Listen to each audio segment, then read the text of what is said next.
Shalom. దేవుని పరిశుద్ధ నామానికి మహిమ కలుగును గాక. మన ప్రభువును రక్షకుడైన యేసుక్రీస్తు యెహోవా నామంలో ఆత్మీయులైన మీ అందరికీ నా హృదయపూర్వక వందనాలు, ఉదయకాలపు శుభాలు తెలియజేస్తున్నాను. అపోస్తల కార్యములు 2వ అధ్యాయము 4వ వచనంలో ఒక మంచి మాటను మనం చూస్తున్నాము. అందరూ పరిశుద్ధాత్మతో నిండిన వారై ఆ ఆత్మ వారికి వాక్ శక్తి అనుగ్రహించిన కొలది అన్య భాషలతో మాట్లాడసాగిరి. అయితే ఇది ఎక్కడ జరిగింది అనే విషయాన్ని మనం కొంచెం పైకి వెళ్తే తెలుసుకోగలుగుతాము. మొదటి వచనం చదువుతున్నాను. పెంతెకొస్తు పండుగ దినం వచ్చినప్పుడు అందరూ ఒక చోట కూడియుండిరి. అప్పుడు వేగముగా వీచు బలమైన గాలి వంటి ఒక ధ్వని ఆకాశం నుండి అకస్మాత్తుగా వారు కూర్చుండి ఉన్న ఇల్లంతయు నిండెను. మరియు అగ్ని జ్వాలల వంటి నాలుకలు విభాగింపబడినట్లుగా వారికి కనబడి వారిలో ఒక్కొక్కని మీద వ్రాలగా అందరూ పరిశుద్ధాత్మతో నిండిన వారై ఆ ఆత్మ వారికి వాక్ శక్తి అనుగ్రహించిన కొలది అన్య భాషలతో మాట్లాడసాగిరి. ఇక్కడ ఈ మాటలో పవిత్రాత్మతో నిండిపోయారు, పరిశుద్ధాత్మతో నిండిపోయారు అని మనం అర్థం చేసుకోగలుగుతాం. అయితే దేవుని ఆత్మతో నిండిపోవడం విశ్వాసులు అనుభవించవలసిన ఒక ప్రాముఖ్యమైన విషయంగా మనకి తెలుసు. కాబట్టి ఈ యొక్క అనుభవం కూడా చాలామందికి తెలుసు. ఇక్కడ పెంతెకొస్తు దినాన్ని కనిపించిన సూచనలు ముఖ్యమైనవి కావు, కానీ తనకు ఇష్టం వచ్చినట్లు దేవుడు సూచనలు ఇవ్వవచ్చు, లేకపోతే ఇవ్వకపోవచ్చు. అయితే తనను వెదికే వారికి ఆయన తన పవిత్రాత్మ సంపూర్ణతను తప్పక ఇస్తాడు అనే విషయాన్ని మనం గ్రహించాలి.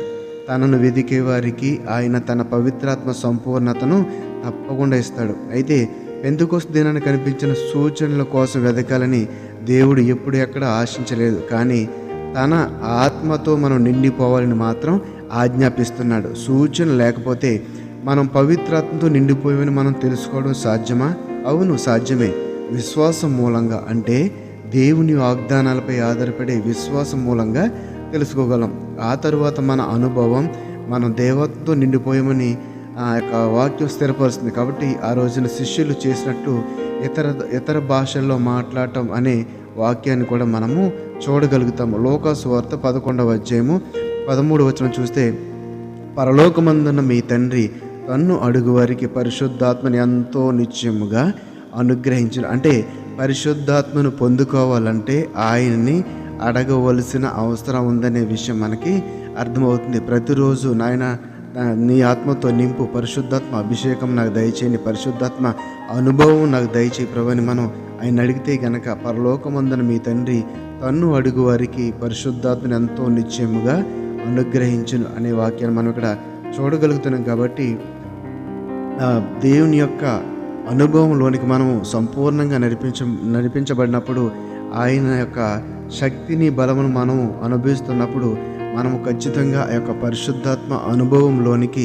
నడిపించబడే అవకాశం చాలా ఉంటుంది.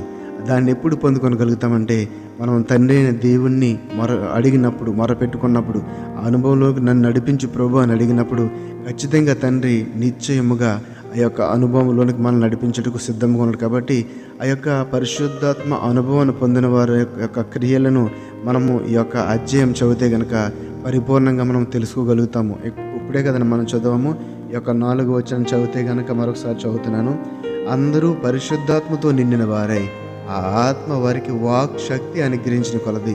ఈ అన్య భాషలు మాట్లాడటం అనేది ఎక్కడి నుంచి వస్తుందంటే దేవాతి దేవుడు వారికి ఇచ్చిన ఆ యొక్క వాక్ శక్తి ఆత్మతో నింపబడినప్పుడు, పరిశుద్ధాత్మతో నింపబడటం ద్వారా ఆ యొక్క వాక్ శక్తిని పొందుకొని దాని ద్వారా ఆ యొక్క అన్య భాషలతో మాట్లాడటం జరిగిందని ఈ యొక్క వాక్యం మనం చూడగలుగుతాం. కాబట్టి నా ప్రియమైన సహోదరులారా, ఈ వాక్యం వింటున్న మనం అందరం కూడా మనకి పరిశుద్ధాత్మ యొక్క అనుభవం ఉందా లేదా అని ఒక ప్రశ్న వేసుకుంటే దానికోసం మనం దేవుని అడగవలసిన అవసరత ఉందనే విషయం మనకు అర్థమవుతుంది. కాబట్టి అటు రీతిగా దేవుణ్ణి అడిగి ఆ యొక్క పరిశుద్ధాత్మ అనుభవంలోనికి పరిశుద్ధాత్మను పొందుకునే రీతిగా వాక్యం ద్వారా, ప్రార్థన ద్వారా మనం సిద్ధపడదాం.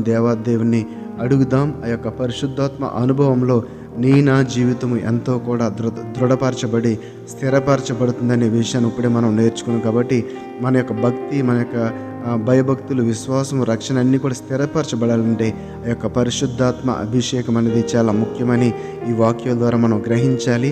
కాబట్టి తండ్రి అయిన దేవుడి దగ్గర మొరపెట్టుకుని ఆ యొక్క పరిశుద్ధాత్మ అనుభవంలోనికి మనం నడిపించబడదాం. ఈ మాటలను దేవుడు మన యొక్క హృదయాల్లో ఫలింపచేసి ఆశీర్వదించును గాక. ఆమేన్. పరిశుద్ధుల మహోన్నతుల మమ్మల్ని కన్న తండ్రి, నీ పరిశుద్ధమైన నామానికి వందనాలు, స్తుతులు, స్తోత్రాలు నాయన. ఆనాడు పెంతెకొస్తు దినాన తండ్రి ప్రభువా, అనేక మంది బిడ్డలు నీ యొక్క పరిశుద్ధాత్మను పొందుకొని దాని ద్వారా వచ్చిన వాక్శక్తి మూలంగా అన్య భాషల్లో మాట్లాడినట్టు ఆ యొక్క పరిశుద్ధాత్మ అనుభవంలో నడిపించబడినట్లుగా ఈరోజు మాకు నేర్పించారు ప్రభు. అవును ప్రభు, పరిశుద్ధాత్మ అనుభవం కొరకు మిమ్మల్ని అడగాలని, దాన్ని మిమ్మల్ని అడగడం ద్వారా దాన్ని పొందుకోవచ్చని విషయాన్ని కూడా మాకు తెలియజేశారు తండ్రి. నేను రక్షణ పొందిన మేము, ఆత్మలో బలపరుచున్న మేము ఆ యొక్క పరిశుద్ధాత్మ అనుభవంలోనికి నడిపించబట్టకు మమ్మల్ని సిద్ధపరచమని, మమ్మల్ని బలపరచమని, నీ యొక్క శక్తితో బలంతో మమ్మల్ని నడిపించమని తండ్రి. నేను ఆ యొక్క పరిశుద్ధాత్మ అనుభవంలో మమ్మల్ని సంపూర్తి చేసి స్థిరపరిచి బలపరచమని, వాక్యమైన బిడ్డల జీవితాల్లో రక్షణ, మారు మనసు, స్వస్థత, నీ యందు భయభక్తులు గల జీవితాన్ని జీవించే కృపను దయచేసి మమ్మల్ని అందరినీ తండ్రి ఆరోగ్యంతో, క్షేమంతో ఉంచమని నజరేయుడైన యేషువా మెస్సీ నామములో ప్రార్థన అడిగి వేడుకొనుచున్నాము తండ్రి. ఆమేన్, ఆమేన్. షాలోమ్. అందరికీ వందనాలు. షాలోమ్.